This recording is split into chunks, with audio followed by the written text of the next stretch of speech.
କିଏ ତମେ? ଆରେ କଣ ହେଇଛି? ଆଗେ ସ୍ଥିର ହୁଏ। ଭଲ ମୋ ମାନେ ପାଣି ନେଇ ଆସିଲ। ଶୀଘ୍ର ଟିକେ ପାଣି ନେଇ ଆସିଲ। ଓ ମାଇ ଗଡ୍, କେତେ ଖରାପ ସମୟ ଦେଇ ମଣିଷ ଗତି କରୁଛି ମୁଁ ନିଜେ ବି ଭାବି ପାରୁନି। ହେଲେ ସେ ପିଲାଦିନ କିଏ? କାହିଁକି ସେମାନେ ମୋତେ ଭଲ କରୁଥିଲେ? କଣ ତାଙ୍କର ଉଦ୍ଦେଶ୍ୟ? ମୁଁ କିଛି ବି ଭାବି ପାରୁନି। କଣ କରିବି ମୁଁ? ଏ କଥା ଭାବିଲା ବେଳକୁ ମଧୁର ପୁରା ଶୀତେଇ ଉଠୁଛି। କଣ କରିବି? କଣ କରିବି ମୁଁ? କଣ କରିବି? ଏଇ ନିଅ।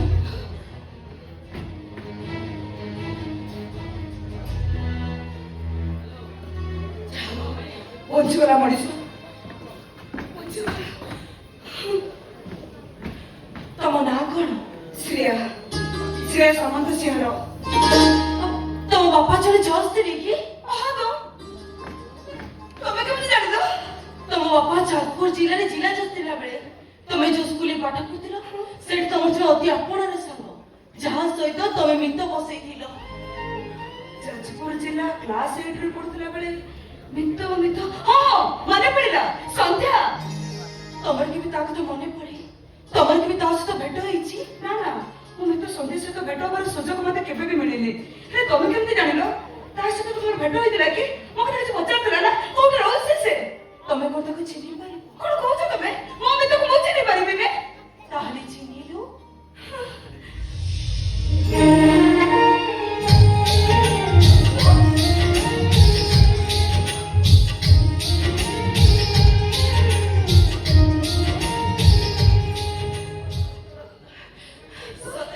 ସତରେ ମୁଁ ଆଜି ବହୁତ ଖୁସି। ତୋ ସହିତ ମୋର କେବେ ଭେଟ ହବ ମୁଁ ସବୁଦିନ ଭଗବାନଙ୍କୁ ଗୁହାରି କରେ। ଆଉ ଦେଖ ଆଜି ସେ ମୋ ଇଚ୍ଛା ପୂରଣ କରିଦେଇଛନ୍ତି। ମୁଁ ବହୁତ ଖୁସି ମିତ, ମୁଁ ଆଜି ବହୁତ ଖୁସି। ହେଲେ ତୋର କଣ ହେଇଛି କହିଲୁ? ତୁ ଏତେ ବ୍ୟସ୍ତ ହୋଇ ମୋ କବାଟ ବାଡ଼ିଲୁ ଆଉ ମୋ କବାଟ ଖୋଲିବା ମାତ୍ରେ ଭିତରକୁ ପଶି ଆସି କବାଟକୁ ବନ୍ଦ କରିଦେଲୁ। କଣ ହେଇଛି? କିନ୍ତୁ ପିଲା ମତେ ଫଲୋ କରୁଥିଲେ। ଫଲୋ କରିଥିଲେ କିନ୍ତୁ କାହିଁକି? ମୁଁ ଜାଣିନି। ମେଡିସିନ ଫ୍ୟାକ୍ଟ୍ରିରେ ମ୍ୟାନେଜର ଭାବେ କାମ କରୁଥିବା ଯୋଉ ପିଲାଟା ସେ ଏଇ ଏରିଆ ରହୁଛି ବୋଲି ମୁଁ ଜାଣିଲି। ତା ସହିତ କିଛି ଘରର ଆଲୋଚନା ପାଇଁ ମୁଁ କାହାକୁ ସାଙ୍ଗଠନ ନେଇ ଏକା ଏକା ଚାଲି ଆସିଲି। ହଠାତ୍ ମୁଁ ଅନୁଭବ କଲି ପିଲା ମତେ ଫଲୋ କରୁଛନ୍ତି। ମୁଁ ଟିକେ ଜୋରରେ ଚାଲିଲି, ସେମାନେ ବି ଜୋରରେ ଚାଲିଲେ। ମୁଁ ଦୌଡ଼ିବାକୁ ଆରମ୍ଭ କଲି, ସେମାନେ ଦୌଡ଼ିବାକୁ ଆରମ୍ଭ କଲେ।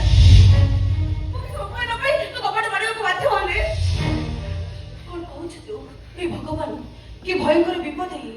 ଆଉ ତୁ ଯଦି ଉପସ୍ଥିତ ବୁଦ୍ଧି କଟିକି ମୋ ଘର ଭିତରକୁ ଆସିନଥାନ୍ତୁ ତାହେଲେ ଭାବି ପାରୁଛୁ ତ ପରିସ୍ଥିତି କଣ ହେଇଥାନ୍ତା?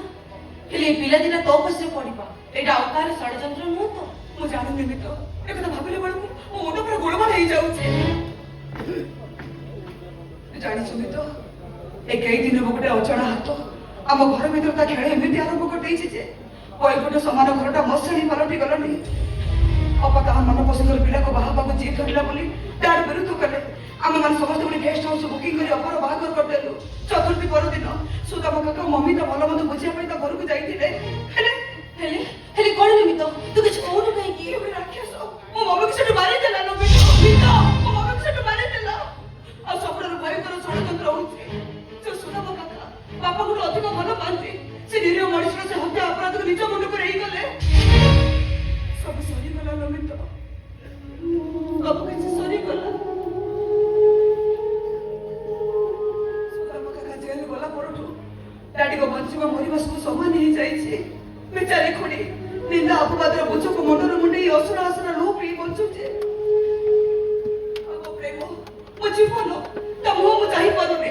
ଏ କଥା ଭାବିଲା ବେଳକୁ ମୋ ଛାତିର ପଞ୍ଜରା ଗୁଡାକ ଦୁହଲି ଯାଉଛି ନମିତ, ଦୁହଲି ଯାଉଛି। ତୁ ଜମା ଭାଙ୍ଗି ପଡନା। ଦେଖିବୁ ସମୟ ଆସିବ, ସବୁ ସମସ୍ୟାର ସମାଧାନ ମିଳିଯିବ। ତୋ ମମିର ହତ୍ୟା କରି ତତେ ନିଶ୍ଚୟ ଧରା ପଡିବ। ମୁଁ ତତେ କଥା ଦଉଛି, ତୋ ମମିର ହତ୍ୟା କରି ବେକରେ ମୁଁ ଦୌଡ଼ି ଲଗେଇ ତାକୁ ଘୋଷାଡ଼ି ଆଣି ତୋ ପାଦ ତଳେ ପକେଇଦେବି। ତୁ ମୁଁ ତ କିଛି ବି ପଚାରିନି, ସବୁ କଥା ତୁ ଆସ୍ତେ ଆସ୍ତେ ଜାଣିଯିବୁନି। ହଉ ଛାଡ, ତୁ ଚାଲ ମୁଁ ତତେ ନେଇ ଗାଡିରେ ବସି ଦିଏ। ତୁ ତ ତୋ କଥା କିଛି କହିଲୁନି। କେବେଠୁ ପୁରୀ ଆସିଲୁ, କୋଉଠି ରହୁଛୁ, କେମିତି ଚଳୁଛୁ? କହିବି ଥରେ ଯେତେବେଳେ ଦେଖା ହେବି ଆଗକୁ ବାରମ୍ବାର ନିଶ୍ଚୟ ଦେଖା ହବ। ଚାଲ କି ତତେ ମୁଁ ଗୋଟେ ଜିନିଷ ମାଗିବି, ତୁ ଦବୁ? କଣ? ଆଜି ତୁ ମତେ ଏଇଟା ତୁ ମୋ ପାଖରେ ରଖିଦେଇଯା।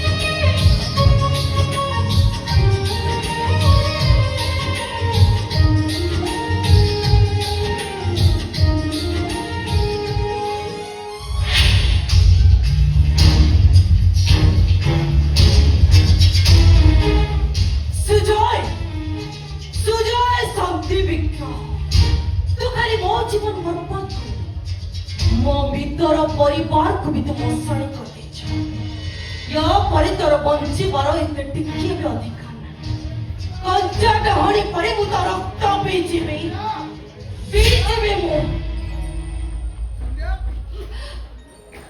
अरे सुजय बाबू आपण सतरे के भाग्य मोर ମୁଁ କିନ୍ତୁ ଏତେ ବଡ଼ ହତଭାଗ୍ୟ ଯେ ମୁଁ ଏକାନ୍ତ ଆପଣଙ୍କ ମଣିଷର ଜନ୍ମଦିନର ନିମନ୍ତ୍ରଣ ଟିକେ ପାଇବି। कौन कहले एकांत आपणर सतरे मिछि मिछि का जन्मर आलो देखि ए संध्या एते खुशी होला जे से भूली जानिथिला शुक्ल पक्ष परे पुणी कृष्ण पक्ष भी आसी अमावास्यार अंधार ताकू ग्रास करे ତେଣୁ ଭୁଲ କରି ସନ୍ଧ୍ୟା ସବୁଦିନ କୃଷ୍ଣ ପକ୍ଷ ରହିବନି ପୁଣି ଥରେ ଶୁକ୍ଳ ପକ୍ଷ ଆସି ଆମେ ସନ୍ଧ୍ୟା ତା ପୂର୍ଣ୍ଣିମାର ଜହ୍ନକୁ ଭେଟିବ ହିଁ ଭେଟିବ ताले ठीक अछि शुक्ल पक्ष और कृष्ण पक्षर दिन गणिबा जदि संध्यार भाग्य लिपि ताले मु अविस्ता भी कहंती ଓ ସନ୍ଧ୍ୟା ବାବା ମତେ ଟିକେ ବିଶ୍ୱାସ କର विश्वास विश्वास करिथिली बोली निजको आपणक निकटरे समर्पण करिछि सुचेता ଏ ସନ୍ଧ୍ୟା ଅତୀତର ସେ ପୁରୁଣା ସ୍ମୃତିକୁ ମୁଁ ପୁଣି ଥରେ ତାଜା କରିବାକୁ ଚାହେଁ ଆରେ ଆସ ନା ମାଇ ସୁଇଟ୍ ଡାର୍ଲିଂ नहीं आपणको अपेक्षा करबाको पड़िबो କିନ୍ତୁ ସନ୍ଧ୍ୟା ए जन्मदिन उपहार को नेकी आपणको फेरी जिबाको पड़िबो ନା ସନ୍ଧ୍ୟା ନା ओ सुजय बाबू हम आउ जो दिन ए संध्या निजे अनुभव करिबो से आपणकर एकांत आपणारे हे सरिछि सेही दिन सीधा जन्मदिन पालन करिबो ସନ୍ଧ୍ୟା आउ से ए संध्यार एकमात्र लोक ही ता अतिथि ही थिबो ସନ୍ଧ୍ୟା आउ संध्या ता जीवनर सब खुशी को सामने नबो आउ आपणको खुशी रे पागल सजई दबो पागल ଏ ସନ୍ଧ୍ୟା ତମ କଥା ଶୁଣିବା ମୁଁ ଟିକେ ବି କଣ୍ଟ୍ରୋଲ କରିପାରୁନି ଆଉ ଟିକେ ବି ବିଳମ୍ବ ମୁଁ ସହ୍ୟ କରିପାରୁନି आदो विलंब हबनि सजई बाबू खूब शीघ्र से दिन आसीबो आउ से दिन ए संध्या तुमको निजे निमंत्रण करबो ओ सन्ध्या माय स्वीट डार्लिंग एबे आपण आसी पारंती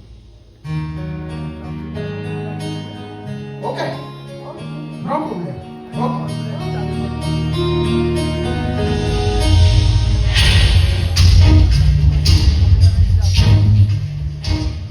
आदो विलंब हबनि सजई खूब शीघ्र से दिन आसी काहेकि ना मो तम कपाळରୁ ସ୍ପଷ୍ଟ ଦେଖି ପାରୁଛି ତମର ଆଉ ଆଇସ ନାହିଁ Wish you many happy returns of the day. Happy birthday to you. ତୁ କୋଣି ଆସିଛୁ ତୁ ସିନା ମତେ କିଛି ଜଣଉନୁ ମତେ ପର ବୋଲି ଭାବୁ ହେଲେ ମୁଁ ତତେ ମୋ ନିଜଠୁ ନିଜର ଭାବେ ସ୍ୱଦେଶ କେତେବେଳେ ତ ମନ ଟିକେ ଉଣା ହେଲେ ତ ମୁହଁରେ ଦୁଃଖର ଛାଇ ଦେଖିଲେ ଜମା ଶୋଇପାରେ ନା ତତେ ପଚାରି ପଚାରି ବିରକ୍ତ କରିଦିଏ ଆରେ ବାବା ହଁ କିନ୍ତୁ ଭାଇ ମୁଁ ତ ପାଇଁ ତ ବ୍ୟସ୍ତ ହୁଏ ବିରତ ସେ କଥା ମତେ ପଚାରିଲୁ ନା କାହିଁକି ବିଶ୍ୱାସ କର ଯୋଉ କଥା କହିବା ପାଇଁ ମୁଁ ଅନେକ ଥର ଚେଷ୍ଟା କରିଛି ହେଲେ କଥାଟା ପେଟରୁ ବାହାରି ଆସି ତଣ୍ଟି ପାଖରେ ଅଟକି ଯାଉଛି ଆଜି ବି କହିବୁନି ନିଶ୍ଚୟ କହିବି ତାହେଲେ କହ ମୁଁ ତତେ ଭଲ ପାଏ ସ୍ୱଦେଶ ସାରା ଜୀବନ ପାଇଁ ସାଥୀ କରିବାକୁ ଚାହେଁ ତୁ ଗୋଟେ ଭୀମ ତୁ ଗୋଟେ କା ପୁରୁଷ ତୁ ଗୋଟେ ମାଇଚାଟ କା ଦାଣ୍ଡ ଧଳି ଖେଳଟୁ ସ୍କୁଲରେ ଅମା ଯାଏ କଲେଜରେ ପାଠ ପଢିବାଠୁ ସହର ଆସି ବଞ୍ଚିବା ଯାଏ ସବୁଠି ତୁ ଆଉ ବୋଉ ତୁମର ଏତେ ନିଜର ହେଲା ପରେ ବି ତୁମେ ପଦିଏ କଥା ମତେ କହିପାରିଲନି କାହିଁକି ତୁ ମତେ କହିପାରିଲନି କାହିଁକି